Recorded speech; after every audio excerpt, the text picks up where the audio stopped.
His early work included testing methodologies that used biological and linguistic evidence to reassess racial categories and ancient ancestry of ancient populations.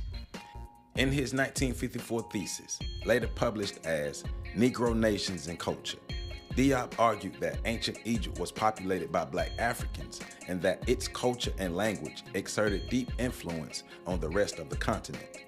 He declared that cultural vitality and historical contributions should not be relegated to Europe alone, but should be seen with a broad African matrix.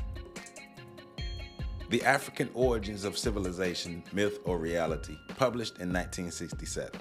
This foundational text systematically lays out Diop's thesis that Africa should be seen as a cradle of civilization rather than a historical void. Ancient Egyptian civilization was Black African in origin in terms of population, cultural development, and intellectual contributions, and linguistic parallels and anthropological evidence support a continuum between Nile Valley cultures and sub-Saharan Africa. Diop wrote, "The history of Black Africa will remain suspended in air and cannot be written correctly until African historians dare connect it with the history of Egypt." This statement captures his core belief. African history cannot be understood without recognizing the centrality of African civilizations in shaping world history. Civilization or Barbarism, published in 1981, translated into English in 1991. In what is considered his intellectual summa, Civilization or Barbarism expands these ideas and connects them with a broader critique of historical narratives.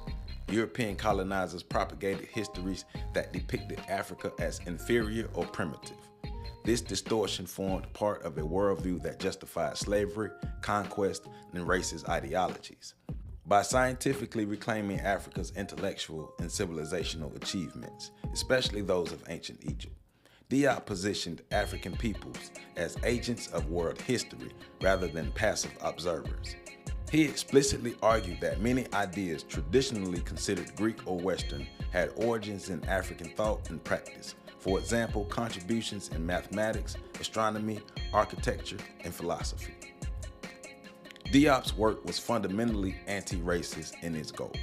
He insisted that prevailing academic narratives of his time were products of colonial and scientific racism, designed to marginalize Africans and legitimize domination.